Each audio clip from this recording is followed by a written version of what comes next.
Good morning, everybody. Kevin here from Watch This with Joe and Kevin, back with episode 3 of the second season of For All Mankind. A lot happened in the last one to kind of set up the show moving forward. I felt like we had that great last shot of Gordo smoking a cigarette with Molly. Molly upset that she can't go back to the moon. Gordo upset that he has to, which was a really nice juxtaposition there. My biggest takeaway from that was I don't think it's really great how Ed handled that with Gordo. It reminded me a lot of how he was teaching Shane to ride a bike, and even he admitted that was pretty awful. I'm mad. I just, the more frustrated and upset he was, the more mad I got. He was scared, and I didn't acknowledge that. Well, that's kind of where Gordo is, right? Ed was there. It's a really traumatic experience for Gordo for what he went through there. And this idea that, get back up on the bike and ride and you'll be fine. Um, we don't know how it's going to play out, right? All people are different people. Gordo may respond to that. This might be just what Gordo needs. But even if it works out, right? If Gordo goes back to the moon and kind of regains his confidence, his self-identity as Moxie, whatever, Ed didn't know that going in. He's really gambling here, and he's not a trained psychological professional. It's instinct for him and how well he knows Gordo, and maybe it is the right decision. But I don't think there's any way around saying it's a risky one, and I don't think even if it works, there's any way you can say this is exactly how Ed knew it would play out. So I didn't really like that. I think Gordon seeing a therapist at the end of last season was probably something he should still be continuing now. I doubt that he is because it's been so long, and he doesn't seem to be doing any better with the situation. So I remember he didn't seem to be opening up to his therapist about what was really bothering him. He was wanting more to talk about how things with his marriage, he was having denial conversations, right? My wife wants me to move out, but we're not getting divorced. It's just so I have a place to go when things don't go well. Well, that obviously isn't what happened. And he wouldn't open up about what was really bothering him. What really broke him was his time on the moon. So I don't think Gordo has really ever actually bothered to process that or even ask for help processing it. So that's where we are. The idea that putting him back on the moon and making him go, because it's really not his choice. He said he doesn't want to go. Um, I guess we'll see how it plays out as the season goes along. But I'm not sold. And also, I'm really curious to see how Aleda, who called or sent a message to Margot, how she plays back into the season. Really interested to see how that goes. And what a glow up for Wayne, huh? Wayne really got back into some health at the gym, didn't he? All right, gonna go ahead and jump into episode 3 here in a second. I would like to go ahead and thank all of our Patreon subscribers for being here and give a special shout out to Actuarial Lurker, Paul S. Fuldez, Chris, Jeff, Christy Goverston, NJ, Surya Gundavarapu, and Weird Magic. As always, thank you so much for being here, guys. We really appreciate it. If you would like to see a full-length reaction to this and everything else we've watched or are currently watching, please check out a link in the description below to our Patreon page on every show, including For All Mankind. We are at least 4 episodes ahead on Patreon of where we're on YouTube. So if you watch the edits here on YouTube and want to keep going, you can do it on our Patreon page. You will have to sneak and watch along on your own Apple TV Plus. You will only see and hear me for copyright purposes. We are also watching 30 Rock as a Patreon exclusive. Couldn't we have found the mother lode closer to Jamestown? Hey, isn't that our gear? What's it doing way up here? So things are going to escalate with the Soviets. Ruskies took our mining site. Can you repeat that, GO2? Yeah, this is pretty aggressive. Go in, replace their equipment with ours, and swap out the flag again, but this time we hold it. I don't know how they didn't think that the Soviets thought this wasn't going to be a military escalation. And I'm telling you, that means we're going to need security, and security means guns. No. This is going to get bad. Someone's going to die. Now we're sending Marines to the moon. Can we do that? You have a phone message from Mr. Stevens. It sounded important.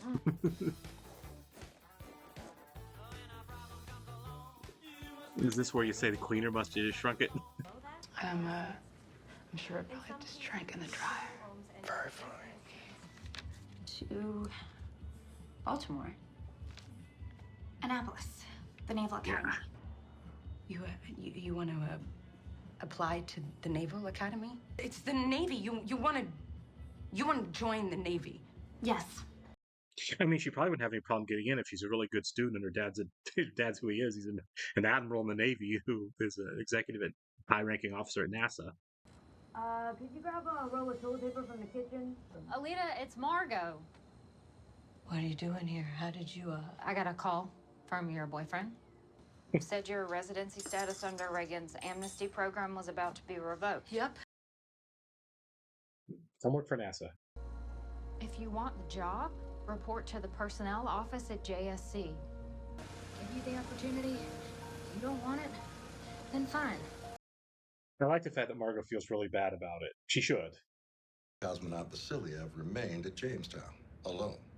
Oh, he did bug it. That's when he was looking back in the building. Maybe they got ears inside our base. You think maybe he planted a device?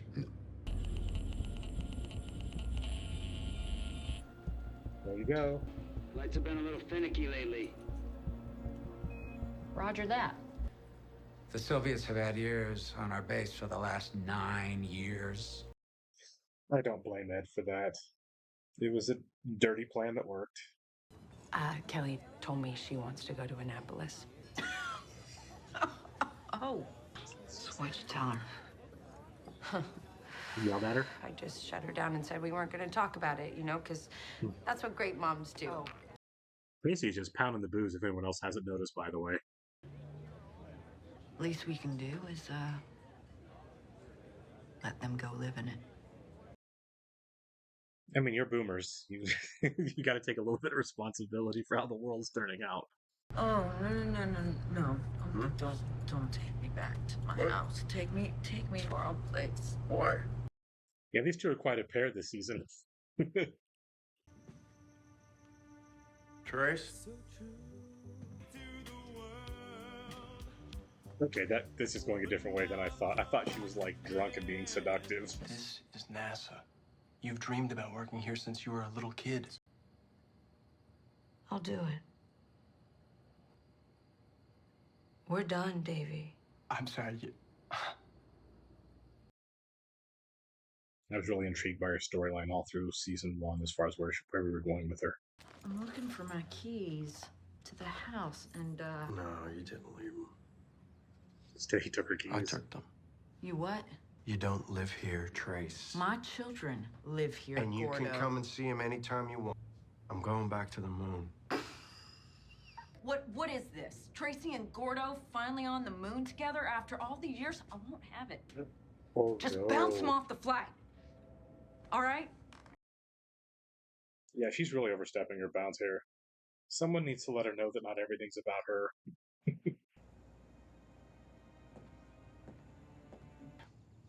I want you to tell me that this is really what you want. Yes. I wonder if, like, in future seasons, she's going to be... Because we may have big time jumps like we did this season, but she might be an astronaut down the road on the show, and that's what they'll be. Maybe Danny, too. This was his favorite. Oh my god, I'm glad we're addressing this. Hopefully this is good. Okay. Annapolis. I'm kind of wondering if Ed's not going to lose it, too. Your daughter decided on her #1 school. Oh. The Naval Academy. The answer is no. Dad, I get to have some say in this. I said no. That's way more intense than I thought it would be. Dad, this is my life we're talking about. Yeah, well, you're still living under my roof, young lady. What the hell does that mean? Then pack your bags and don't come back. Oh, come on! Take that back right now. I don't know Yeah, what the fuck is going on. You don't I'm on Karen's side here. Now, whatever that was, we're not doing it anymore. Okay. No, please don't leave. I'm not. Feeling like I was gonna lose you. Like Shane.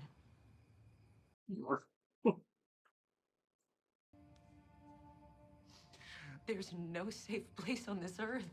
I know, but that's the point. And his death. It was not my fault.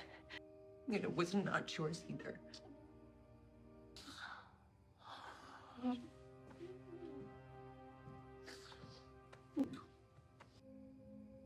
Really good time to bring that out. I found it. And our son wanted to be in the Navy. And now it turns out our daughter wants to be in the Navy too. Anchors away. God. This was a brilliant, brilliant scene. Writing, acting, direction, camera work all the way around. But I think it got corny here on this one. I loved everything right up until that. Gordo was working late. And I will say this. This is a different Gordo than before Ed told him he was going to the moon, right? He's working. He's not out drinking and hitting on girls at the bar and all that stuff. So, so far it seems to be working out.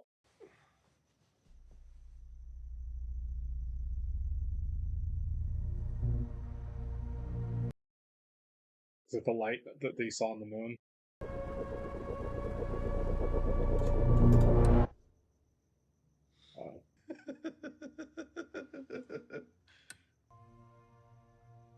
It's a lot for him to work through.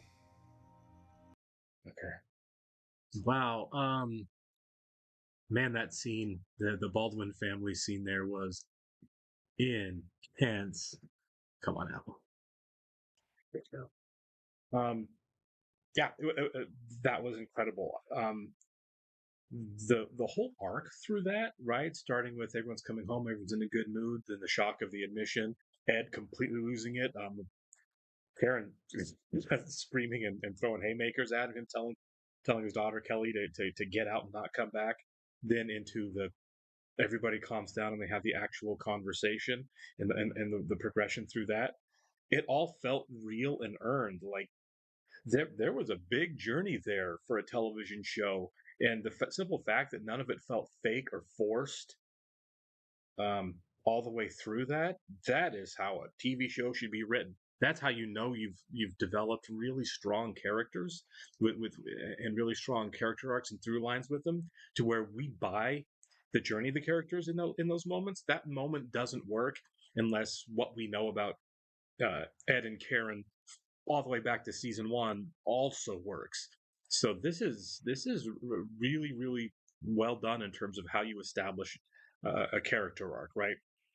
You can have a wide swinging conversation like this, or just the journey that the characters make, and everything feels earned and real. Like even them singing I'm assuming that's the Navy fight song. I'm not sure. But it was corny, but it still felt like it was realistic. Wasn't my favorite moment of that. I felt like it wasn't the strongest way to end that scene. Um, I felt like the conversation ender right there before that was good enough. I think they could have just kind of hugged it out and smiled, and everyone take a breath after that. But that's an aesthetic thing for me. I didn't really care for that choice, but that didn't make it wrong, and it certainly didn't take me out of the story at all. So good. It all really worked. I'm glad we're kind of seeing cracks in Tracy too. Like I think what we know about the characters, right? As their own through line with Gordo and Tracy, is I'm glad we don't have a story where it kind of felt like episode 1, that like everything's going great for Tracy and everything's going terribly for Gordo, like psychologically and in their lives, right? And I think that was a really good way to differentiate those two going into the season. Like, what's our status quo 9 years later? But I'm glad that we're kind of getting more into their story, and as we move forward over the last couple episodes, we're actually seeing that there are cracks in Tracy as well, right? Now that Tracy has gone from being, Astro wife, as Molly called her in season 1, to really leaning in to being a celebrity and obviously struggling with that role, right? She doesn't, it's interesting that she goes in and yells at Ed because going back to the moon with Gordo means that in the media she's going to be Astro wife again, and it's like, well, you've kind of replaced one media personality, right, with another media personality, and you don't want to switch back to the other media personality. But they both seem a little contrived, and I don't really feel like deep down she's happy with either one of them.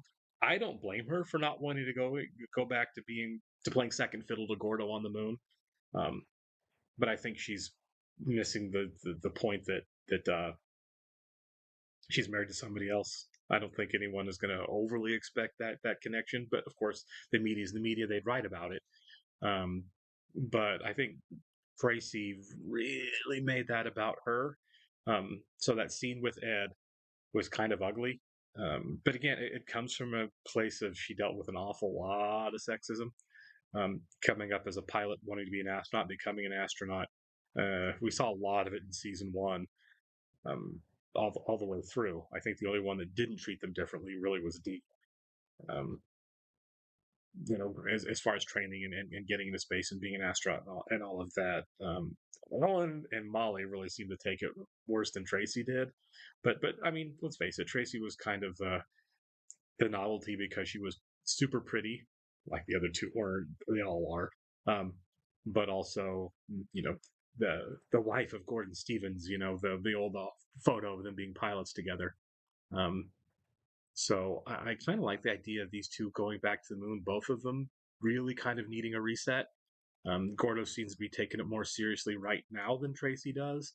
Um, and that's good. I like the idea of not but both of the characters, while they're both struggling, aren't in the same place, right? Gordo's taking it seriously because he's scared to go back, and Tracy's really not because she assumes she's going to nail it. Um, and both of them kind of, I think, needing to. The idea of going to the moon now seems like a reset on their lives. Again, Gordo's fears, it still could go either way, but at least he's taking it seriously. And the fact that he kind of laughed off the light thing there at the end, rather than it just like breaking him and being like, nope, sleeping with the lights on. Even when he figured out it was the VCR or the cable box or whatever it was. And then we got Alita back, which I'm really excited about, going back to NASA, or going to work at NASA with Margot, because I do want to see more of their relationship, right? She was a kid. Margot saw a lot of herself in her, but Margot really kind of cut her loose when it looked like it was going to be too inconvenient for her life. And you can't blame Margot for that. A teenager saying, "Can I come live with you?" is even though you're not my mother. I mean, that's a really huge ask. You would want Margot to make the decision and say yes, and she didn't. Um, she obviously regrets that, but I mean, in the moment, I mean, I could sit here and be mad at Margot, but if some kid, even if I liked him, walked up and he's like, that I worked with or whatever, and it was like, "Hey, I have nowhere to live. Can I come live with you?" Whoa, whoa, whoa, whoa. Let's really take some time to talk and think about this. That's it's not a small thing she was asking. But I do think Margot handled that scene as well as you could, right? She didn't insult her. She didn't say, "I was right, you were wrong. What have you done with your life? This is pathetic." She didn't do anything except say, "I'm sorry. I was wrong. But my own guilt, I'll deal with myself. Here's an opportunity for you to fix a lot of your problems. Take it or leave it." Um, uh, you know, because I do like a lot the fact I thought it was really a good scene, right? That when Margot left and then got in her car, that's when the vial came out. Or the bile, sorry, bile. That's when the bile came out, right? That's when she sat down in the car and started going off about all the mean things she could have said to the girl. And I like the fact she saved it for the car rather than unloading on her. Kind of a nice contrast to when Ed had his breakdown and really did some unloading on Kelly, to the point where Karen had to really intervene. Everyone's trauma kind of coming to the forefront. I'm glad everyone kind of handled things a little bit more coolly than maybe they would have in the past, right? We've seen some really bad character decisions in the show in terms of interpersonal relationships. I'm thinking largely about when Clayton and Gordo met each other and got into a really weird "I'm more of a man than you are" contest that ended up with them almost coming to blows in a bar, and poor Danny having to mediate between these two guys who played such important roles in her life. I feel like in this episode, a lot of people had some very real, tough, undealt with baggage that was impeding them, and they did their best to work through it. I really like this episode a lot. Kind of curious to see how everything works moving forward. I don't even think that the conflict that exists now between Tracy and Gordo that wasn't there before, I don't even think that's unhealthy. I think Gordo's saying, "Give me the keys back. You don't live here," because she was a little overly familiar, even though she was drunk, coming into the house and undressing and getting in his bed. I can see why he was like, we need to set up some better boundaries than this. Um, And I feel like Ed telling her to suck it up and deal with it was probably good for her. I don't think Tracy's a bad person. I think she really misread that situation, obviously. And just like Ed did when Kelly said she wanted to go to the Naval Academy, she reverted into a very defensive position that she's used to being in. That was kind of reactionary and based on past experience. And I think she's going to be fine. I like the journey we're on with these characters. This episode was incredibly well written, one of the best written episodes from a character standpoint that I think we've seen on the show. And the show always does it well, and it has doesn't get. I don't think it feels like it gets a lot of credit for just how well the character dynamics are written. It's as much as this is a sci-fi show, a historical fiction show, it's also a really, really good character drama, and I look forward to where it's going. All right. Talk to you on the next one, guys.